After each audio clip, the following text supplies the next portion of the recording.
오늘도 말씀 한 구절 나누는 귀한 시간 가졌으면 좋겠습니다. 우리 오늘은 느헤미야 8장 말씀 한번 보도록 하겠습니다. 느헤미야 8장 1절부터 12절까지의 말씀입니다. 우리 한 절씩 교독하는 시간 갖도록 하겠습니다.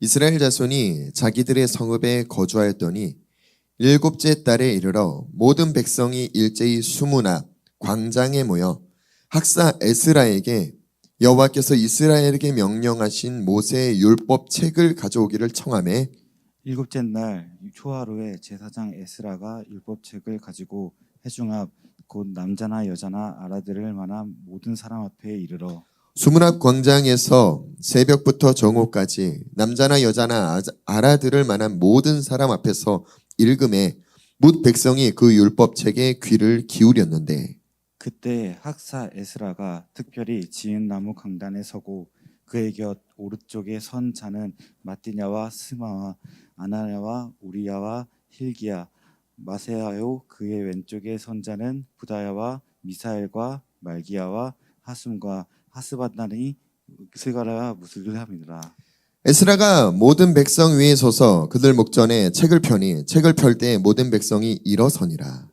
에스라가 위대하신 하나님 여호와를 송축하며 모든 백성이 손을 들고 아멘 아멘 하고 응답하고 몸을 굽혀 얼굴에 땅을 대고 여호와께 경배하니라. 예수와 바니와 세레비아와 야민과 악굽과 사부대와 호디야와 마아세야와 그리다와 아사랴와 요사밧과 하난과 불라야와 레위 사람들은 백성이 제자리에 서 있는 동안 그들에게 율법을 깨닫게 하였는데 하나님의 율법책을 낭독하고 그 뜻을 해석하여 백성에게 그 낭독하는 것을 다 깨닫게 하니 백성이 율법의 말씀을 듣고 다 우는지라.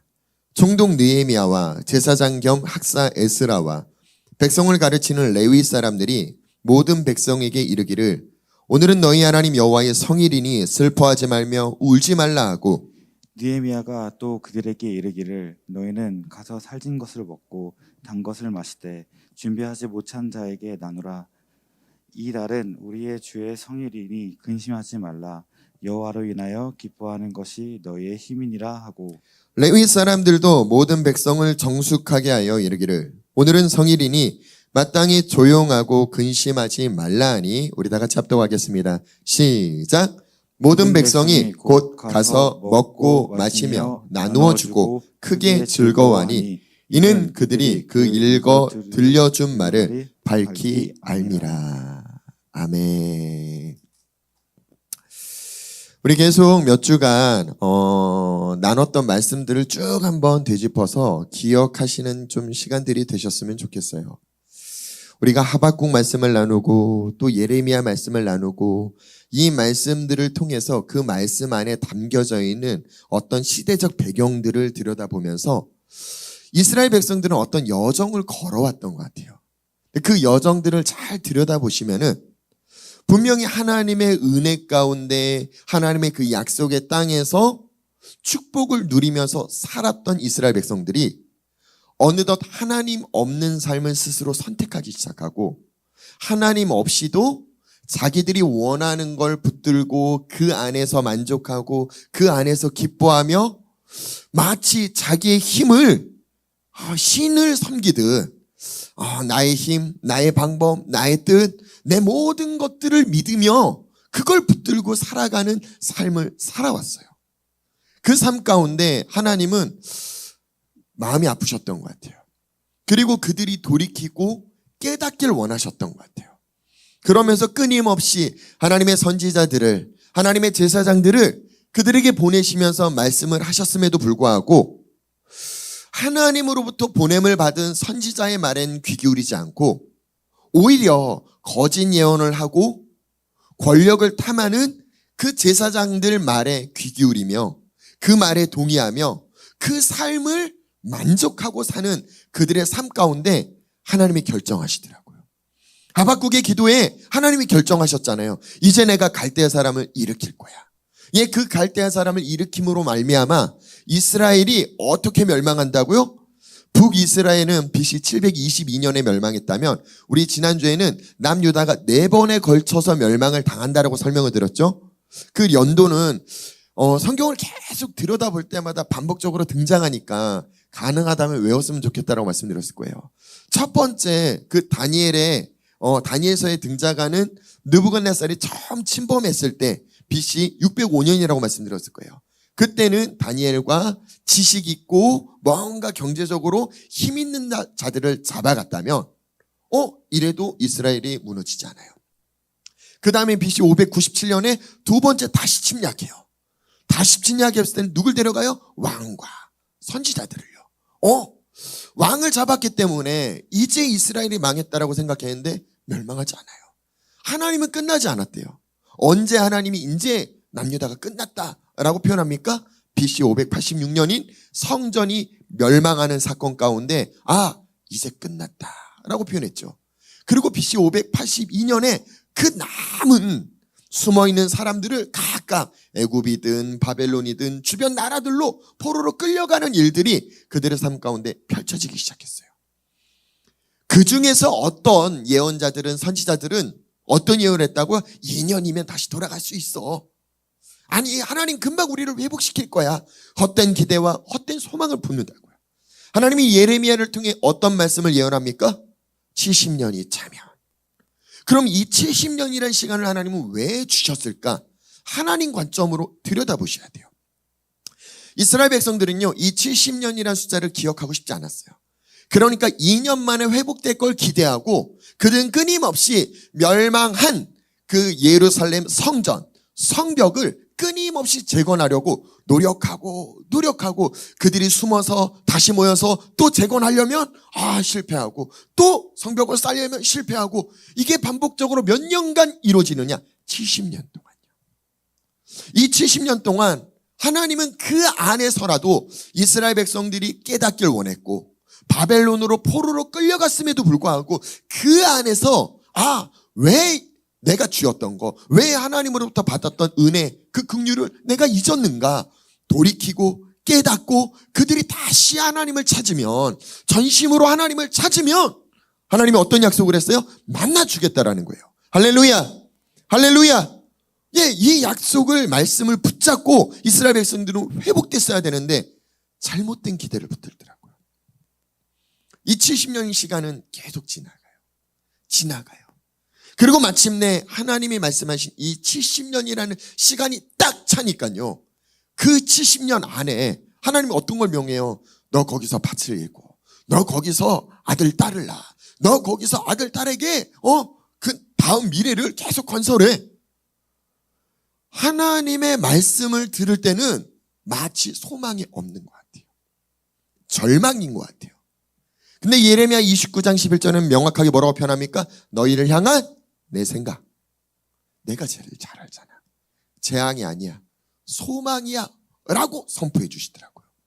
이 70년이라는 과정을 들여다보시면요, 이스라엘 백성들이 거부했던 단어들이 있어요. 그게 무엇입니까? 소망이요. 하나님 관점이 이 희망이라는 말을 이해할 수가 없어요. 왜요? 그들의 삶은 소망을 꿈꿀 수가 없거든요. 잘 생각해 봅시다. 이 단어들을요, 우리가 이 땅의 언어로, 우리 일상의 삶의 언어로 그 관점으로 단어를 들여다보면요, 희망, 소망, 그럼 우리가 어떻게 해석이 됩니까? 소원으로요. 나의 바람으로요. 하나님의 관점으로 이 소망과 희망을 들여다보고 해석을 하면 어떻게 해석해야 돼요? 하나님은 이미 완성하신 거예요. 그 완성한 뜻을 내가 쥐었을 때, 그 완성한 뜻을 볼 수 있을 때 나는요, 절망과 재앙이 아니라 오히려 내 안에 기쁨이 있고 그 기쁨으로 인해 희망을, 소망을 완성해 가는 과정을 걷게 돼요. 다시 설명드릴게요. 계속 연결되는 거예요. 구원에는 두 가지 측면이 있다고 말씀드렸죠. 첫 번째는 즉각적인 구원이요. 예수를 나의 구주로 영접하는 순간 우린 구원 받았어요. 그러니까 주변에서 누군가가 너 오늘 죽어도 천국 갈 수 있어? 고민하지 마세요. 왜요? 구원 받았잖아요. 우리가 걱정하는 건요, 구원은 받았는데 구원받은 자의 삶을 살지 못하는 게 걱정이거든요. 그러다 보니까 천국에 대한 나 천국 못 가라는 불안이 나를 엄습해요. 분명히 즉각적인 구원은 주어졌어요. 하지만 그리스도의 장성한 분량까지 성숙한 구원이 우리를 기다리고 있어요. 즉각적인 구원과 동시에 우리의 신분은요, 하나님의 자녀의 신분으로 변화됐어요. 하지만 그 자녀된 삶을 사는 건 또 다른 문제라는 거예요.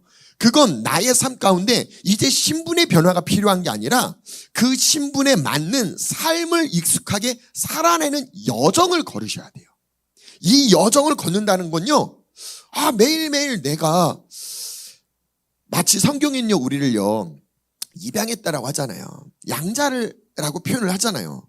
그러니까 언제 내가 파양되나, 언제 내가 하나님의 자녀로서 파양되나, 이걸 두려워하고 걱정하는 걸 이야기를 하는 게 아니라 이 자녀는 변하지 않는다고요. 하지만 이 자녀로서 합당한 삶을 살아내며 이 자녀된 권세를 나타내는 것 다른 문제예요. 그러니까 내가 자녀 되었다면 이 권세가 내게도 주어졌다라는 걸, 그 권세를 쓸 수 있는 성숙의 단계까지 자라남이 꼭 필요해요. 자, 이 말씀과 연결시켜서요, 너희를 향한 내 생각은 내가 제일 잘했잖아. 재앙 아니야. 소망이야. 그러면요, 하나님은요, 이 70년 뒤를 이미 완성했어요. 할렐루야. 할렐루야. 그리고 그 70년 뒤를요, 하나님은요, 희망이래요. 소망이래요. 믿으시면 아멘 합시다. 그러니까 이스라엘 백성들이 해야 되는 건요, 하나님의 말씀하신 희망을 봐야 돼요. 하나님의 말씀하신 소망을 취하셔야 돼요. 근데 이 희망과 소망은요, 나의 이루어질까 이루어지지 않을까의 소원이 아니라 이미 이루어졌던 사건이라는 걸 기억하시기를 예수님의 이름으로 축복합니다. 에베소서 1장 3절에는 뭐라고 표현해요? 이미 하늘에 속한 모든 신령한 복을 우리에게 주시되, 이렇게 우리말 성경에는 쓰여 있지만 원어 성경에 뭐라고 써 있다고요? 이미 우리에게 주셨다라고 기록되어 있어요. 우리는요, 구원받았다라는 걸 이해하고 영접하고 깨닫는데 이 여정을 걸었어요. 하지만 하나님 안에선 하나님이 계획하셨고 그 뜻을 완성하셨고 이미 하늘의 모든 축복을 우리에게 주셨다라고 선언하고 있습니다. 믿음으로 취하시기를 예수님의 이름으로 축복합니다. 자, 여기까지 깨닫고 이해하시고 보시기 시작하면 뭘 발견할 수 있느냐? 그 완성된 희망, 소망이 나에게 기쁨이 돼요. 기쁨이 된다고요. 그냥 단순한 소원이 아니라 기쁨이에요. 그 기쁨을 이뤄가는 과정이에요. 할렐루야. 할렐루야. 우리가 어릴 때부터 공부하잖아요. 공부하고 난 다음에 너 뭐 될래? 그러면은 뭔가 뒤에 사자가 되는 걸 해보고 싶어서 무슨 사 거기에 목사도 들어있어요. 무슨 사 있잖아요. 그래 열심히 공부해요. 근데 우리가 불안한 이유가 뭡니까? 될지 안 될지 모르잖아요. 근데 이미 그게 됐다라고 하면요, 누군가는요 공부를 설렁설렁 할 거고요, 누군가는요 그 기쁨으로 매일매일 공부하는 게 즐거울 수도 있어요. 우리에게 주어진 건요, 하나님의 뜻은요 불안한 게 아니라니까요, 미완성이 아니라니까요, 이미 완성된 사건임을 믿음으로 취하시기를 예수님의 이름으로 축복합니다. 이 이스라엘 백성들은요 70년 동안 그걸 발견해야 됐어요. 자신들이 처한 상황이 재앙이 아니라 이 과정을 통해 하나님이 완전한 회복을 계획하셨구나, 완성하셨구나. 그럼 내가 그 완성된 그 방향을 향해 뛰셔야 되는데, 자기는 변하지 않고 내 삶이 다시 바뀌었으면, 하나님이 그냥 나에게 용서하시고 그냥 내 삶을 용납해 줬으면, 그러니까 2년 안에 해결됐으면 이라는 소망을 품기 시작해요. 이건 이 땅의 소망이에요. 이 땅의 소원이에요. 아니요, 하늘의 언어인 소망, 희망을 믿음으로 취하시기를 예수님의 이름으로 부탁드리고 축복합니다. 할렐루야. 할렐루야. 70년 동안 불가능했던 게요, 오늘 본문 말씀에 이제 성벽을 완성해요. 성전과 성벽이 70년 동안 완성되지 않았는데 하나님으로부터 보냄을 받은, 하나님의 사람이 하나님이 직접 개입하시고 하나님이 함께 하셔서 하나님이 계획하시니까 단 52일 만에 성벽이 완성이 되더라고요. 70년 동안 그들은 애썼어요. 아무리 애써도 불가능했던 사건이 하나님의 개입으로 단 52일 만에 끝나버렸어요. 지금까지 우리의 삶 가운데 내가 애쓰고 해결되지 않았던 문제들이 있습니까? 기억하십시오. 하나님의 개입을 우린 그리십시오. 하나님의 개입을 믿음으로 취하십시오. 그리고 52일 만에 끝나는 역사가 우리 성도들의 삶 가운데도 넘치기를 예수님의 이름으로 축복합니다. 여기서 힌트를 찾으셔야 돼요. 어떻게 하니까 52일 만에 끝났냐라는 거예요. 어떻게 하니까 하나님이 내 삶에 나와 함께 하시냐라는 거예요. 그냥 하나님의 뜻을 품는 정도, 내가 동의합니다, 믿습니다 정도가 아니라는 거예요. 완전한 깨달음이 필요하다는 걸 이해하시기를 예수님의 이름으로 축복합니다. 70년 동안요, 이들은요, 기다림이라는 걸 했어야 됐어요. 70년간 기다리는 게 쉬울까요? 안 쉽죠. 분명히 이 땅의 언어와 하늘의 언어는 다르다고 말씀드렸을 거예요. 이 땅의 언어의 기다림은 뭡니까? 기다리는 거예요.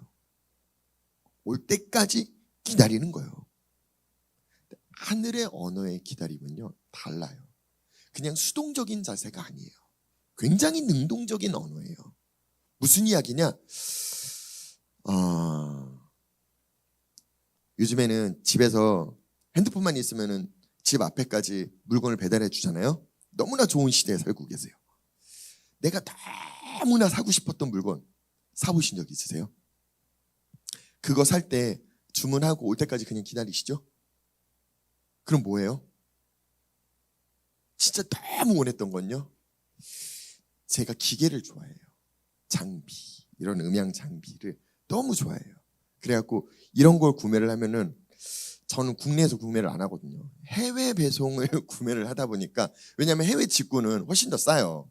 훨씬 더 싸게 또 좋은 제품을 사고 싶으니까 좀 뭐 악기들이고 뭐고 마이크고 음향 장비고 다 이제 물건 넣어온단 말이에요. 그러면 물건 넣으면요, 그냥 국내에서 사면은 이틀, 3일, 뭐 빠르면 하루면 받아볼 수 있잖아요. 해외 배송은 그게 안 돼요. 너무나 속 터지게 제일 빨라야 7일이고 좀 더 길으면 14일이고요. 더 길으면 한 달이 걸릴 수도 있어요. 근데 이번 코로나 기간 때 이 해외가 물류 배송이 원활하지 못하다 보니까 제가 시킨 물건이 한 달이 돼도 안 오는 거예요. 안 오니까 어떻게 했어요? 계속 요즘에는 핸드폰에 딱 보면요, 그 배송 중 뜨면서 어느 택배 회사에서 그 담당하는 자 연락처까지 다 뜨잖아요. 그럼 막 급한 사람들은 어떻게 해요? 전화해서 내 물건이, 그 사람들 굉장히 힘들 거예요.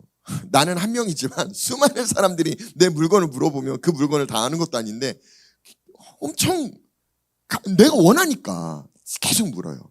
한 번만 전화하면 다행이에요. 오늘 전화하고 또 내일 전화하고 하루에 2번 전화할 때도 있고, 핸드폰을 볼 때마다 분명히 배송 시작이라고 했는데 왜 계속 어제도 오늘도 똑같지? 배송 중이라고 떴는데 왜 계속 똑같지? 안절부절 막. 그리고 이제 배송 완료. 이제 화물에 왔다 그러면 이제 바로 뭐 합니까? 바로 집에 가고 그 물건 받으려고 기다리잖아요. 네, 대부분 이 태도까지 있죠. 조금 더 과한 사람은요, 직접 가요. 시키고 못 견뎌서 오늘 받아보고 싶어서 직접 간다고요. 이 말씀을 드리는 까닭은요, 우린 굉장히 수동적으로 하나님의 때를 기다려요. 하나님이 하신다고 했으니까 뭐 내가 그냥 내 마음대로 살다가 언젠가 하나님이 이루어지겠지 하고 굉장히 속 편하게 생각을 해요. 아니요. 마태복음을 보면 메시아가 온다라는 걸 기다렸던 사람들 중에 동방박사가 등장하는 거 보이시죠? 어떻게 합니까? 유황과 몰약과 황금을 자기가 들고 별 따라서 찾아왔어요. 그토록 내가 적극적으로 그 메시아를 만나고 싶어서 찾아왔다고요.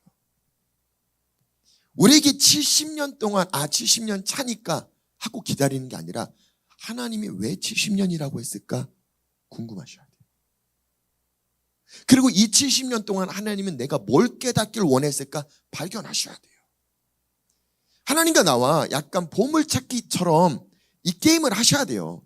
하나님은 숨겨뒀어요. 근데 이 숨겨둔 게 못 찾게 숨겨둔 게 아니라 너무나 내가 원하고 내가 적극적으로 반응만 하면 찾을 수 있게끔 살짝 덮어두신 거예요. 성경이 말하는 계시라는 건요, 수건으로 살짝 덮여진 거예요. 이 덮여진 걸요, 저거다! 하고 내가 원하는 사람은요, 그 수건을 들춰서 발견하게 되잖아요.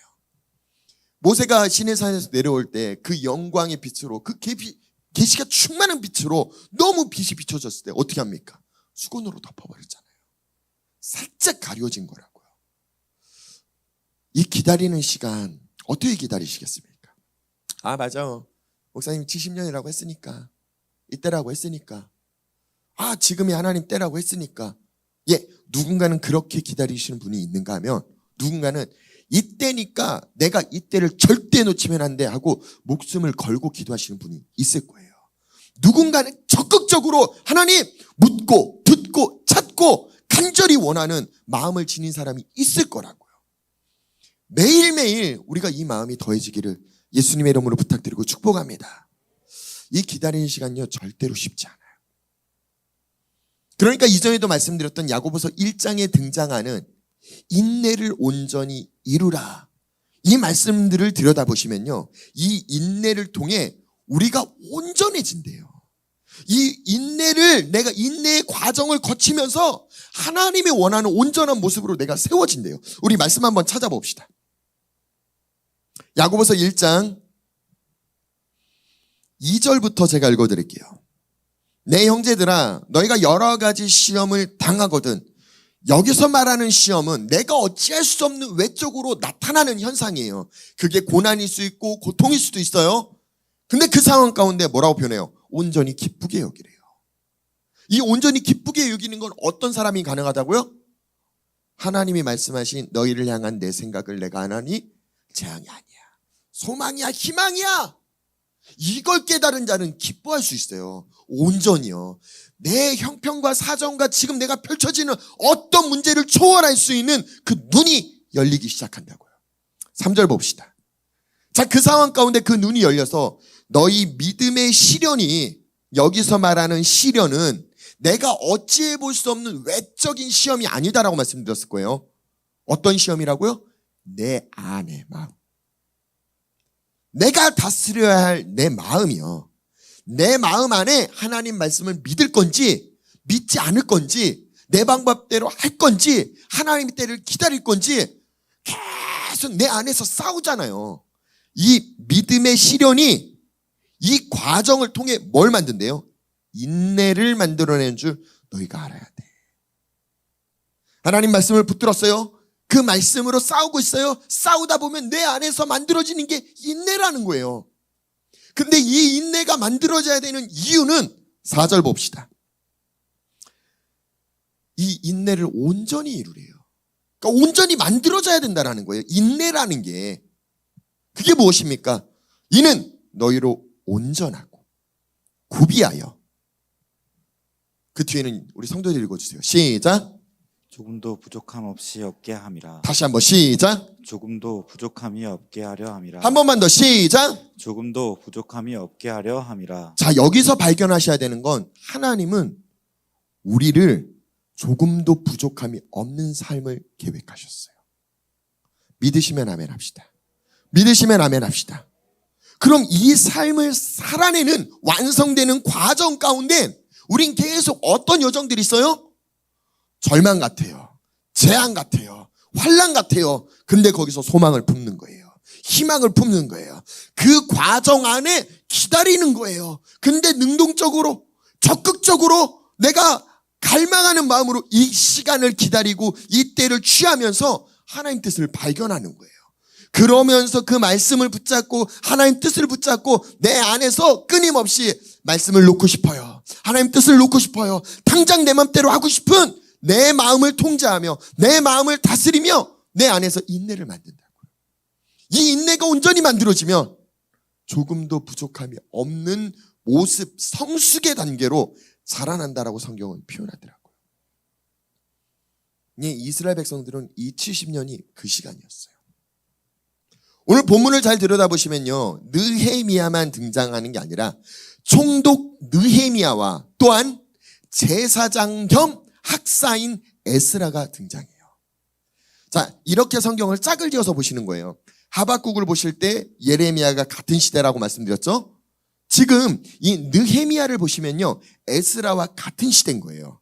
그래서 에스라에서 나왔던 말씀이 느헤미야에서도 동일하게 등장을 해요. 그 등장하는 말씀들을 오늘 조금 찾아보는 시간들 되셨으면 좋겠어요. 3절 봅시다. 느헤미야 8장 3절 보겠습니다. 제가 읽어드릴게요.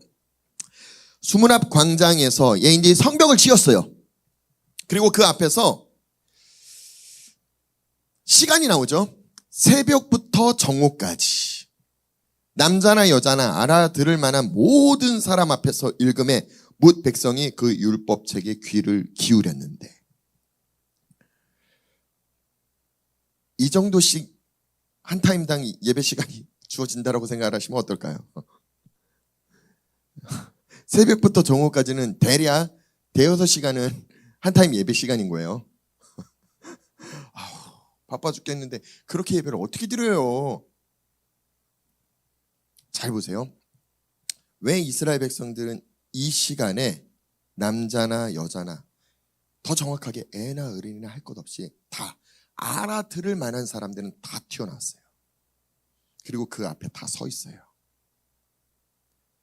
이들이 왜 이 말씀이 갈급할까요?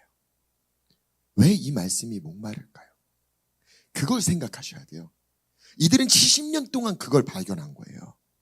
왜 우리가 멸망받을 수밖에 없었는지, 왜 이 말씀을 절박하게 간절하게 붙들어야 되는지, 정오부터 새벽부터 정오까지 부족해요.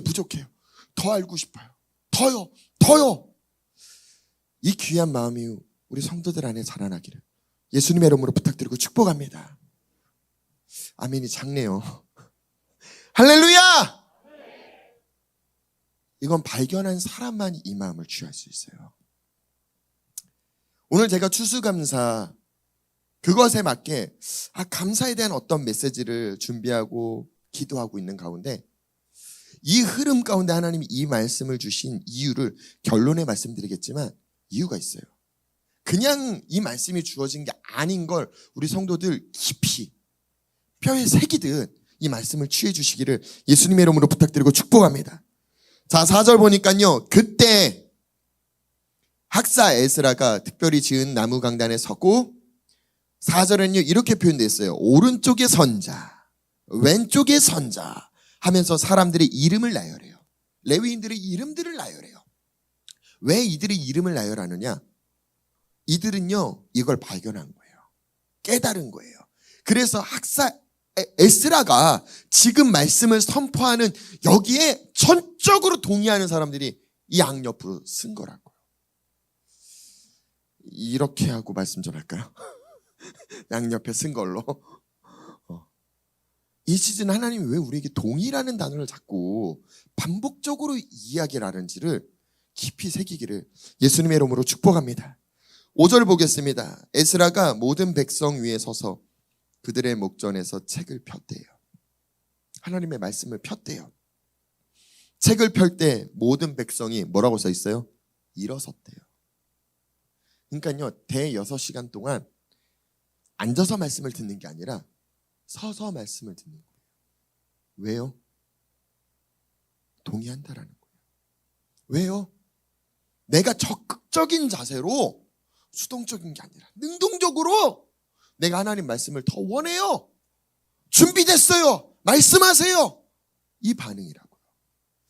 우리가 찬양할 때도 일어서서 찬양을 하잖아요. 왜입니까? 성경에서는요 굉장히 하나님을 예배하는 자세 중에 일어서서라는 단어가 많이 등장해요. 그건 나중에 예배 때 다시 한번 말씀드리겠지만, 일어서서라는 건요 전쟁의 준비 자세예요. 그리고 내가 이제 준비가 되었으니까 어떤 거든 반응하겠다라는 그 딱 준비 태세라고요. 이들은요 하나님의 말씀을 받아들일, 하나님 말씀에 동의할 준비 자세를 갖추고 일어서더라고요. 우리가 이 마음을 지니기를 예수님의 이름으로 축복합니다. 자, 6절부터 볼게요. 에스라가 위대하신 하나님 여호와를 송축하며 자, 어떻게 아멘 합니까? 성경에 뭐라고 써 있어요? 어떻게 아멘? 어떻게 아멘? 자, 한번 해봅시다. 어떻게 아멘? 아멘. 약간 뉴스에서 약간 그 사입이나 이단이나 막 이런 거 취재할 때 거기에 이렇게 자꾸 이런 아멘이 나오니까 이상하게 보일 수도 있어요. 그리고 대부분 일반적인 교회에서 그렇게 안 하니까 굳이라고 생각을 할 수도 있어요. 근데 성경에 쓰여 있잖아요. 손을 들고 아멘이 뭘까요? 이것도 예배 때 나오는 건데 우리가 왜 손을 들어요? 왜? 왜 손을 들어요? 모세는 기도할 때 왜 손을 들어요? 전적으로 하나님을 의지하고 하나님을 인정하는 행위예요. 우리의 손을 드는 건요. 그 말씀에 내가 동의합니다. 그냥 수동적인 자세가 아니라니까요. 맞아요. 우리 성도들 많이 깨닫고 있는 거 맞아요. 집에 가서 오늘 말씀 참 좋았어 라고 이야기를 하시는 것도 알아요. 근데 집에서보다 조금 빨리 했으면 좋겠어요. 여기서 하셨으면 좋겠어요. 집에 가서 내 가족들에게만 얘기하지 말고 여기서요. 외부 강사들을 모실 때마다 제가 뒤에서 화끈거리는 건 자고 있습니까? 듣고 있습니까? 이 질문을 할 때마다 화끈거려요. 왜요? 이 사람들이 동의를 하고 있는지. 이 예전보다 마스크를 쓰니까요. 이게 궁금하시면 한번 나와서 보시라니까요.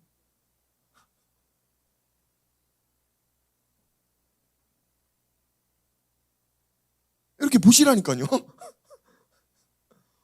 동의를 하는 건지, 이해를 하는 건지, 받아들이는 건지. 나의 적극적인 기다림에 반응하는 태도가 필요하다고. 오늘 이후부터는요, 이 말씀에 대한 우리의 태도가 바뀌기를 예수님의 이름으로 축복합니다. 왜 그토록 말씀이 중요할까요? 왜 학자 이 에스라가 이 말씀을 백성들에게 낭독할까요? 에스라 서를 보면요, 그는요, 왜 내 백성이 멸망했을까? 왜 성전이 멸망했을까? 왜 하나님은 우리를 떠났다라고 여겨졌을까? 모든 걸 발견하고 역사적으로 다 연구해봤더니요, 이스라엘 역사 안에서 말씀을 주야로 묵상하던 때는 하나님의 은혜와 은총이 넘치더라고요. 내 말씀이 아닌 다른 걸 붙들기 시작하는 순간부터 하나님과 분리되는 걸 발견한 거예요. 아, 이게 답이구나. 아, 우리 백성이 무엇을 놓쳤는지 발견했는데 그게 하나님이 말씀하신 여호수아서에도 이렇게 표현하잖아요. 이 율법책을 네 입에서 떠나게 하지 말며 주야로 묵상하며 그것을 지켜서 다 행하래요. 다 지키래요. 근데 우린 부분적으로 취하잖아요. 언제 말씀을 붙들었다가 언제는 바쁘니까 이 말씀 볼 시간이 없잖아요. 기억하세요. 그러는 순간 이스라엘 백성들의 전철을 그대로 밟는 거예요. 오늘 말씀은요, 이스라엘 백성들이 깨달은 거예요. 뭘 놓쳤는지 정확하게 이해했다고요. 그러니까 이 말씀이 떨어질 때 도저히 그냥 애나 어른이나 그냥 지나칠 수가 없는 거예요. 간절히 사모하고 내가 갈망하는 이 마음이 이 안에 담겨 있는 걸 좀 발견하시기를 예수님의 이름으로 부탁드리고 축복합니다. 자, 손을 들고 아멘, 아멘 하고 응답하고 몸을 굽혀 얼굴을 땅에 대고 여호와께 경배했대요. 그러니까 자기 몸으로 표현할 수 있는 최고치 하나님을 인정하는 어떤 무언가든 계속 하나님 앞에 표현하고 싶었던 것 같아요. 말하고 싶었던 것 같아요. 70년간 잃었잖아요. 우리가 언제 이게 은혜구나 깨닫는가? 하나님의 은혜로 취했는데 그걸 다시 잃었어요. 잃었는데 내가 찾고 싶어서 안달을 냈는데도 안 돼요. 무려 70년 동안요. 그들의 마음 가운데 어떤 마음이 있을까요? 이제 다시 찾았네요. 이제 다시 성벽을 완성했네요. 이들의 마음이 어떤 마음까지 벅차 있겠냐라는 거예요. 하나님에게 어떤 반응을 지금 보이고 있는지를 들여다보기를 예수님의 이름으로 축복합니다. 자, 7절 보니까요, 사람 이름들이 계속 등장해요. 그 등장이 나오면서 레위 사람들이라고 표현해요. 레위 사람들은 백성이 제자리에 서 있을 동안 그들에게 율법을 깨닫게 했대요. 이게 무슨 뜻이냐면요. 제가 이렇게 말하니까 알아듣잖아요. 근데 이 당시에는 말하면 못 알아듣는 사람들도 있어요. 왜 못 알아듣느냐? 통역 없이 데이비 목사님 설교하면은 다 알아들을 수, 영어는 우리 마음속에 있는 거니까요. 다음번부터 우리 데이비 목사님 그냥 통역 없이 설교하는 걸로 다 알아들을 수 있잖아요. 그 당시에 히브리어가 없어지기 시작해요. 아람어로 바뀌든 헬라어로 바뀌든 시대가 바뀌었다고요. 지금 이 시대는요, 변화가 된 시대예요. 그러니까 누군가는요 아직 히브리어를 붙잡고 있고요. 70년 동안 누군가는요 이 70년 안에 히브리어가 사라졌어요. 그래서 말귀를 못 알아들어요. 그래서 레위인들이 다시 한번 번역을 해줘야 돼요. 또한 같은 우리말이어도요, 성경 우리말로 쓰여 있잖아요. 어렵죠? 왜 어려워요? 우리말로 써 있는데.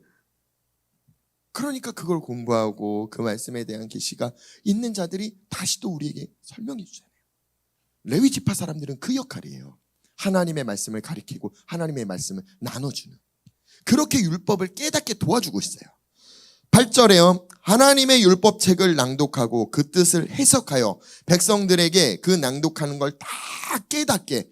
이제 백성들이요, 하나님이 말씀하신 그 말씀이 이제 온전히 깨달아간 거예요.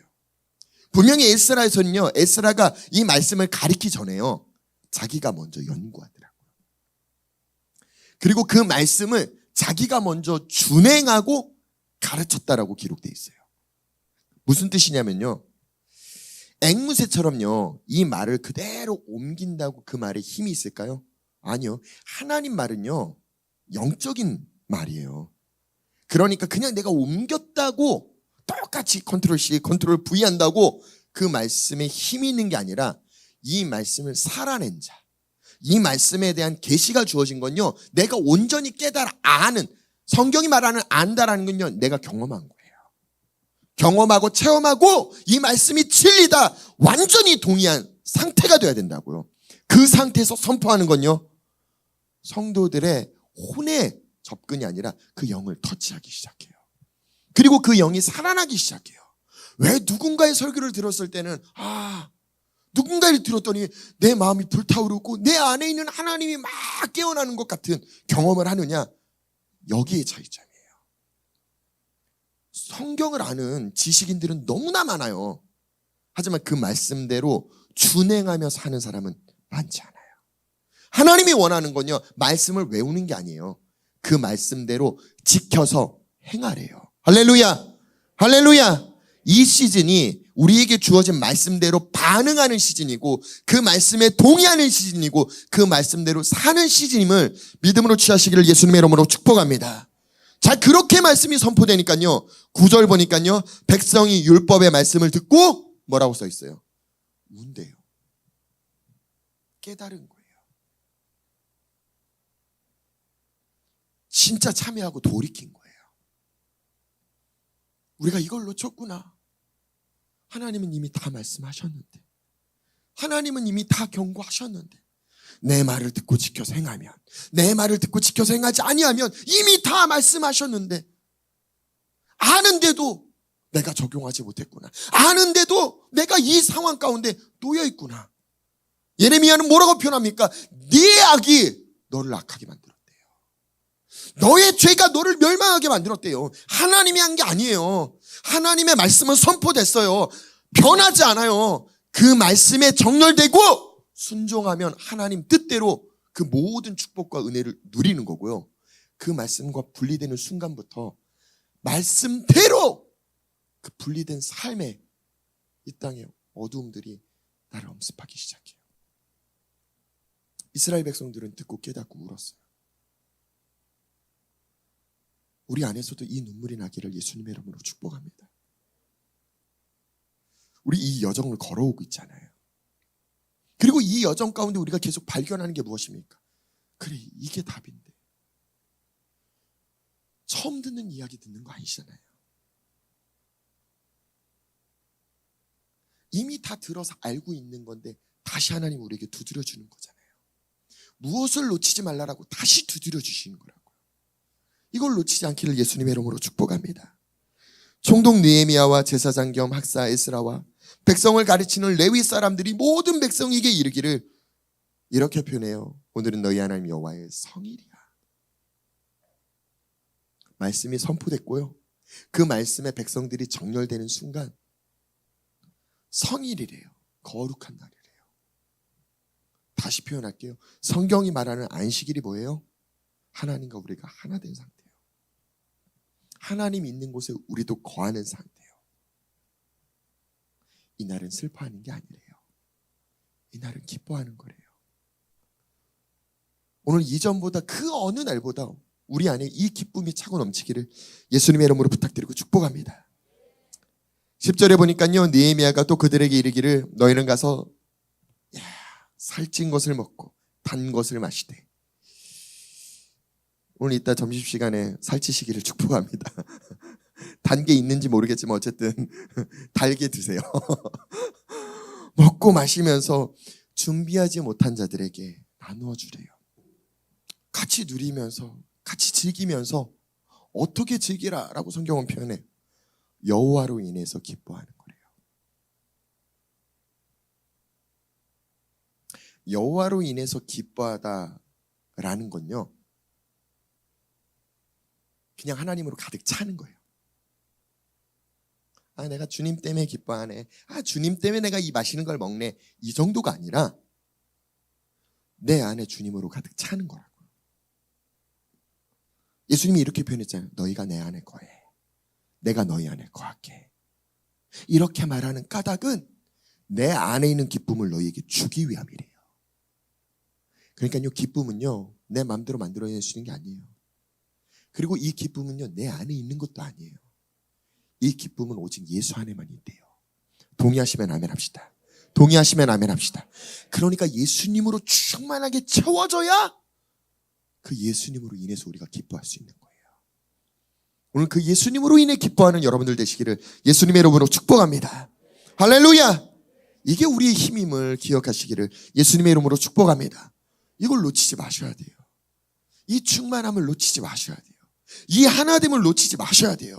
아무리 바빠도, 아무리 어려워도, 아무리 힘들어도 내가 기억하고 놓치지 말아야 될 한 가지는 그분이 나랑 함께하고 있다는 거예요. 어려운 순간도 주님이 나랑 함께하고 있고, 축복의 순간도 주님이 나랑 함께하고 있고, 번성의 순간도 주님이 나랑 함께하고 있고, 전쟁의 순간도 주님이 나랑 함께하고 있고, 매 순간 그분이 나를 떠난 적이 없다는 걸 기억하는 우리 모두가 되기를 예수님의 이름으로 축복합니다.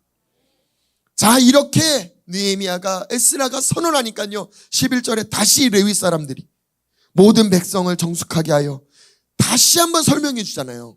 오늘 성일이야. 마땅히 조용하고 근심하지 마. 오늘 근심하지 말고 두려워하지 말고 놀라지 말고 걱정하지 말고 이 날을 믿음으로 취하시기를 예수님의 이름으로 축복합니다. 12절은 우리 성도들이 읽어봅시다. 시작! 모든 백성이 곧 가서 먹고 마시며 나누어주고 크게 즐거워하니 이는 그들이 그 읽어 들려준 말을 밝히 암이라. 잘 먹을 수 있는 비결이요, 잘 마실 수 있는 비결이, 나눠줄 수 있는 비결이요, 크게 기뻐할 수 있는 비결이 이걸 깨달았을 때래요. 이 말씀이 무엇을 말하고 있는지를 깨달았을 때요.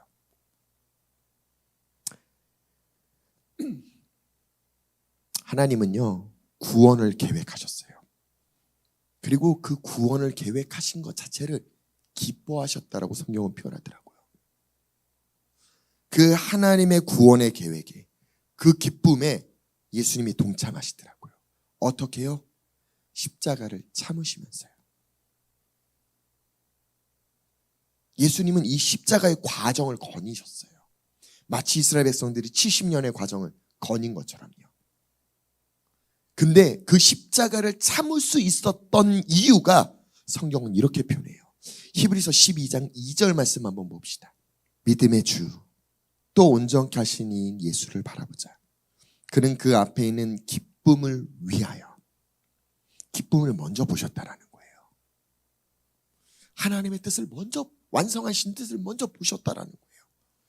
그러니까 십자가를 참을 수 있었고 부끄러움을 개의치 않을 수가 있었대요. 그리고 마침내 하나님 보좌 우편에 앉으셨다라는 거예요. 이게 우리에게 주어진 팁이에요. 기쁨을 먼저 보셔야 돼요. 하나님 뜻의 완성을 먼저 보셔야 돼요. 하나님은 70년으로 멸망당하기 전에 70년의 시간이 시작되기도 전에 이미 선언하셨어요. 너희를 향한 내 생각을 내가 제일 잘 알잖아. 너희들의 삶에 이게 펼쳐지는 게 재앙이 아니야. 소망이야, 희망이야. 내가 너희와 함께함이야. 내가 너희 안에서 충만함이야. 이 말씀을 깨닫고 이 말씀으로 충만한 우리 성도들 되시기를 예수님의 이름으로 축복합니다. 할렐루야. 성경에서는요, 이스라엘 백성들이 광야에서 40년 동안 방황하다가 하나님의 인도하심을 따라서 이제 가나안 땅에 들어가요. 40년 방황을 끝내고 가나안 땅에 들어와서 그들이 이제 심고 거두게 되잖아요. 이 상황을 감사해서 하나님 앞에 절기, 제사를 지내라고 하나님이 명하더라고요. 이 절기가 수장절 또는 초막절, 오늘 우리가 지내고 있는 추수감사절이라고 불려져요. 이스라엘 백성들은 40년 동안 광야에 이 여정을 걸었어요. 또 바벨론에 의해서 성전과 성벽이 무너지고 70년이라는 여정을 걸었어요. 그 여정을 걸을 때마다 그들은 발견한 게 무엇입니까? 하나님으로 충만한 거예요. 이게 진짜 우리의 힘이구나. 이스라엘에게 가장 큰 힘은요, 하나님이 그들과 함께하는 거예요. 우리에게 가장 큰 힘은요, 하나님이 우리랑 함께하심을 믿음으로 취하시길 예수님의 이름으로 축복합니다. 맞아요. 하나님 우리랑 함께하고 있어요. 하지만 얼마큼 인지하냐에 따라 그 하나님이 내 안에서 나타나시는 거예요. 느헤미야의 이름의 뜻이 무엇인지 아십니까? 위로자예요. 계속 지난주부터 엘리야도, 엘리사도, 게하시도 사람들의 이름들을 그 뜻을 설명을 드린 이유는요, 그게 하나님의 부르심이에요. 그게 하나님의 사명이라고요. 그게 하나님으로부터 부여받은 정체성이에요. 그 정체성대로 사는 자들은요, 다시 설명드릴게요. 하나님이 그 안에서 나타나고 싶은 정체성이라고요. 느헤미야를 통해서 하나님이 나타나는 하나님의 모습은요, 위로의 하나님이에요. 그럼 여쭤볼게요. 우리 성도들을 통해 나타날 하나님은 어떤 하나님입니까? 그걸 이해하지 못했다면 우린 정체성을 더 공부하셔야 돼요. 그걸 이해하지 못하면 내 삶 가운데 하나님이 온전히 나타나지 않아요. 그걸 이해하셔야 돼요. 저는 제 삶 가운데 제가 발견한 저를 이 땅에 보내신 목적은 중재자더라고요. 어떤 중재자나 모든 영역이요. 하나님과 사람의 중재자. 어른과 아이의 그 브릿지 역할을 감당하는 일. 지나가는 세대와 올 세대를 감당하는, 그렇게 하나님이 제 목회로 부르셨다라고 저는 믿어요. 하나님을 아는 지혜와 계시가 더해지도록 그 중재 역할을 하는 거예요. 그래서 제가 가는 곳곳마다 어떤 역사가 나타나야 되냐, 하나님을 알고 싶다라는 소망을 들을 때, 그 목소리를 들을 때 저는 기뻐요. 내 사명을 다하고 있는 거예요. 목사님 설교가 너무 좋았어요. 그런 거에 기쁘지 않아요. 진심으로요. 근데 목사님 예배 가운데 성경이 궁금해졌어요. 하나님을 더 알고 싶어졌어요. 이미 하나님이 내 삶 가운데 이렇게 있었는데 왜 이걸 발견하지 못했죠? 이런 얘기를 들을 때마다 그냥 하나님으로부터 칭찬받는 기분이 들어요. 나의 정체성대로 내가 살고 있구나. 다시 여쭤볼게요. 성도들의 정체성은 무엇입니까? 그걸 발견하지 못한다면 내 삶에 하나님이 충만하게 나타나지 않는 거예요.